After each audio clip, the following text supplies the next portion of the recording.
ይቅር በለኝ። እኔም ሳላውቅ ነው የወደፊትን ምኞትን ገደል ከተትኩት። አባ ይቅር በለኝ ፈልጌ አይደለም ያደረኩት። በጣም ነው ያዛዘነችኝ እቺ ልጅ። እንዴት ናችሁ? ደህና ናችሁ? ውድ ቤተሰቦቼ እኔ በጣም ደህና ነኝ። እግዚአብሔር የተመሰገነ ይሁን። ቸሩ መድኃኔዓለም የተመሰገነ ይሁን። እናቱ ነችና ነው የማትለየው። ወለላይቷ ቅድስት ብጽሕት ድንግል ማርያም የተመሰገነች ይሁን። ባላችሁበት ሰዓት አቆጣጠር የእግዚአብሔር ሰላምታ ብዝዝት ይበልላችሁ። እኔ በጣም ደህና ነኝ። ክብር ይስፋው ለመድኃኔዓለም አለሁኝ። እቺ ልጅ በመግቢያ ላይ በቪዲዮ እንዳያችሁት እንደሰማችሁት እና እንደተመለከታችሁት በጣም ነው ያዛዘነችኝ። የእውነት ከውስጥ ነው በጣም ነው የተጎዳችው። አንዳንድ ጊዜ አማክሮ አይመጣም ችግር፣ አማክሮ አይመጣም ህመም። አንዳንድ ነገሮች ሲፈጠሩ በህይወታችሁ ላይ እናንተ ፈልጋችሁት ሳይሆን ሳትፈልጉት የሚፈጠር ጉዳይ ብዙ ነገር አለና እናንተ የምታስቡት የእናንተ ፍላጎት ሌላ፣ ያው ህይወት ደግሞ በራሷ መንገድ ነው እናንተን የምትመራውና አንድም ቀንም አንድም ሰከንድ አስባው አለማው የማታውቀው ትልቅ ክስተት፣ ትልቅ ለህይወቷ መመሰቃቀል ራሷን እስክታጠፋ እርምጃ ያደረሳት ጉዳይ ምንድን ነው ካላችሁ፣ ጀባ ልበላችሁ። እንደ ማንኛውም ሰው ፍቅረኛ ያዘች። አትሊስት ከ5 ዓመት በላይ ፍቅረኛ ይዛለች። ከተሳሳትኩ እንግዲህ ሶሪ። እና ከዚህ ፍቅረኛ ጋር እንዳሁኑ ወይንም እንደዚህ እንደ ዘመኑ ፍቅር አይደለም እንግዲህ በውጭኝነት እሱም አክብሯት እሷም አክብራው ወዳው እሱም ወዷት አክብሯት የሴትነት ክብሯን ጠብቆ በወግ በማድረግ በተክሊል ለመጋባት እንግዲህ እቅድም ዝግጅትም ላይ ናቸውና ብዙ እንግዲህ መታደል ነው። ሀሳቡንም ራሱ በዚህ መንገድ ለመጋባት መታሰቡ ራሱ መታደል አይደለ? ቤተሰብን ማክበር ራስንም አክብሮ ለዚህ ወግ ማድረግ ለመጋባት መመኘትም ራሱ እኮ አንድ ትልቅነት ነው። የእውነት መታደል ነው ብዬ ነው ማስበውና እሷም ቤተሰቦቿም ተስማምቶ ሽምግልና ተልኮ ሁሉ ነገር ያው በደንቡና በወጉ መሰረት ለልጃችን ተብሎ ሁሉ ነገር አብቅቶ ተፈቅዶ ያው በቀጠሮ የሰርጋቸው ጊዜ እየተጠባበቁ ወይንም ወደፊት ሰርጋቸው ነው። በጣም ቅርብ ጊዜ ሊጋቡ ነው። የቀረው በጣም ጥቂት ጊዜ ነውና ግን በዚህ መሀል ነው ምስትየው ወይንም እቺ ልጅ አንድ ነገር ያጋጠማትና ያጋጠማትን እንኳን በውል እንዲህ ነው ብላ በማታውቀው ነገር ያማታል። ህመሟ ምንድነው ካላችሁ ነፍሰ ጡር ነች። እንግዲህ አስቡ፣ በተክሊል ልታገባ ነው። ተደፍራ አይደለም ወይንም ፈልገው ከወንድ ጋር ሸሸገዳማዊ ብላ አይደለም። እንዴት አረገዘች ታዲያ ልትሉ ትችላላችሁ። በጣም ትልቅ ራስ መታት የሆነው ደግሞ እዚህ ላይ ነው። ከማርገዝም አረጋገዙ ማለት ወይ እንግዲህ ሴት ልጅ የምታረግዘው ወይ ተደፍራ ነው ወይ በፍላጎቷ ከወንድ ጋር ተኝታ ነው አይደለም? ወይ ተገዳችሁ ወይ በፍላጎት ነው።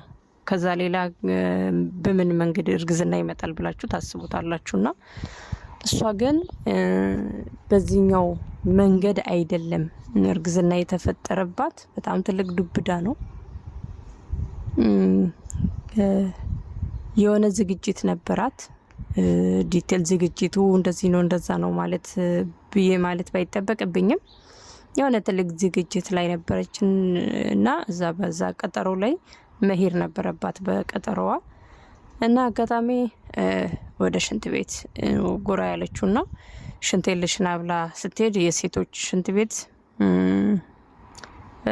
ሙሉ ነው ወይንም ዝግ ነው እና አጋጣሚ ክፍት ሆኖ ያገኘችው የወንዶች ነበረ።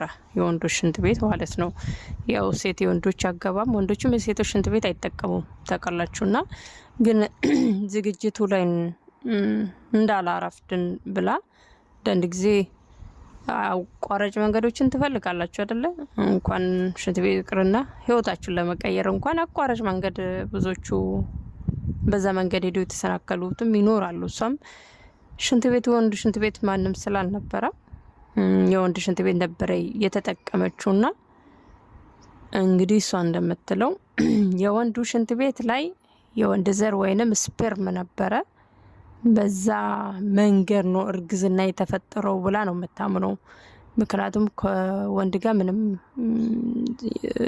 ምንም ግንኙነት የላትም። ስለዚህ ወንዶች ሽንት ቤት በተጠቀምኩ በ2 ሳምንት ነው በጣም መነጫነጭና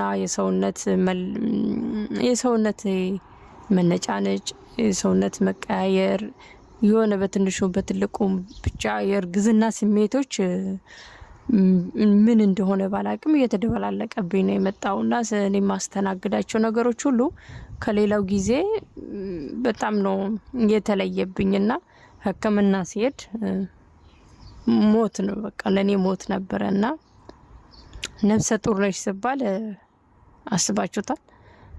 1 ወር ወይ ከ2 ወር አገባለሁ ለዛኛውም በተክሊል ብላችሁ አስባችሁ እርጉዝ ናችሁ ስትባሉ፣ ምክንያቱም አደጋ አልደረሰባችሁ፣ አልተደፈራችሁ፣ ከወንድ ጋር ምንም ነገር ንክኪ ያልነበራችሁ በምንም በማታውቁት ነገር እንደዚህ መሆን ያው በጣም ነው ልጅቷ ያዛዘነችኝና አንደኛ የራሳቸውም ህይወት ተበላሸ፣ ሁለተኛ የፍቅረኛችሁ ቤተሰብ ብዙ ነገር እና እሷ እንግዲህ የወንዶች ሽንት ቤት ተጠቅሜ በ2 ሳምንት ነው ይሄ ነገር እንደዚህ ሰውነቴ ላይ ጸባይ ላይ የተለያየ ነገር ያየሁት አለች። ሕክምናም ስትሄድ ነፍሰ ጡር እንደሆነች ሲናገራት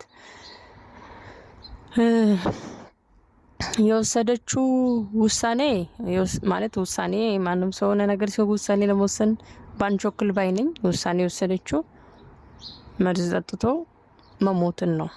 በቃ መሰናበትን ነው የፈለገችውና በዚህ መንገድ ችግሮች ይፈታሉ ብዬ አላስብም። ምክንያቱም ትልቅ ችግር ነው የሚፈጠረው በዛ መንገድም።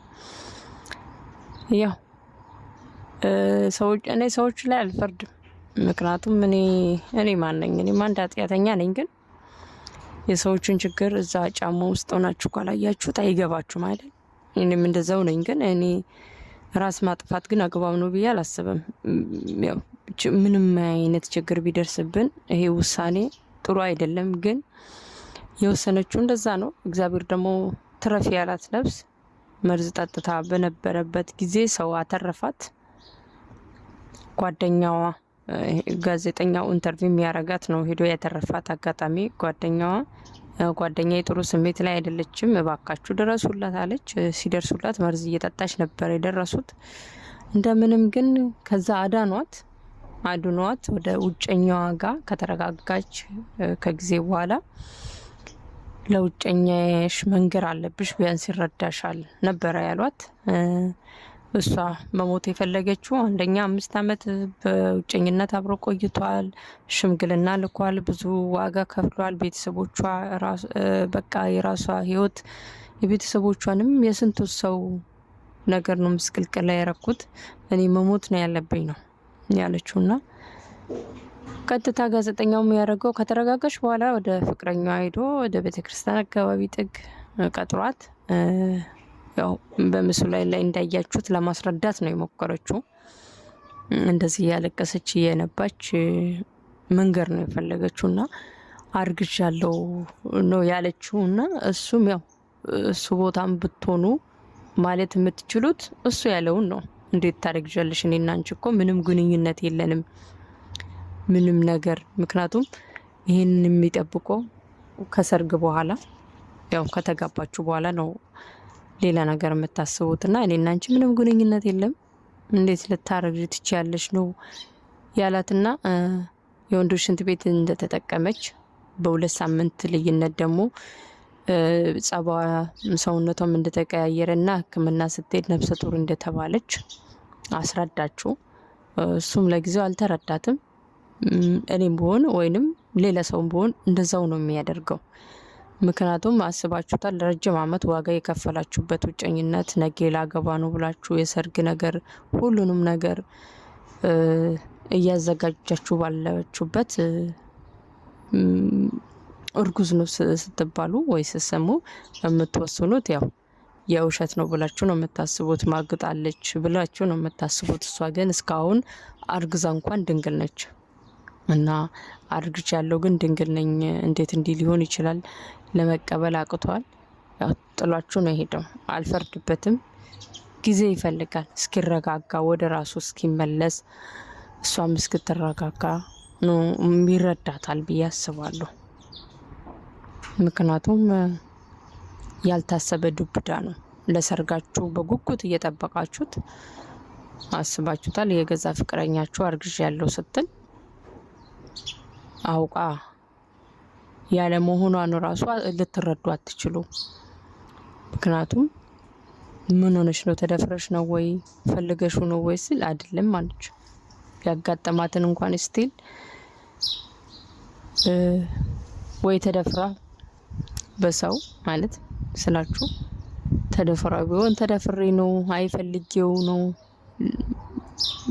ብትል እንኳን ለራሷ የሆነ እንትን መልስ አላት። ግን ከባድ እንደዚህ ማለት እንደዚህ ነው ብሎ ለመንገር ራሱ የሚከብድ ነገር እንግዲህ ሽንት ቤት ላይ የፈሰሰ የወንድ ዘር ወይንም ስፐርም ነው እንግዲህ ለዝርግዝና ያዳረጋት ተብሎ ነው እንግዲህ የሚገመተው። ከዚህ ሌላ ምን ሊሆን ይችላል ነው እንግዲህ ከባድ ነው። ከዚህ አደጋ እግዚአብሔር ይጠብቅ። ምክንያቱም እሷ ቤተሰቦችን ከማዋረድ እንዲሆንሽ ከመባል ሞተች ብባል ይሻላል በሰርጌ ቀን ብላ ይሄ ውሳኔ ነበር የወሰነችው። እግዚአብሔር ደግሞ ትረፊ ብሎ በሰው አመሃይቶ አትርፏታል።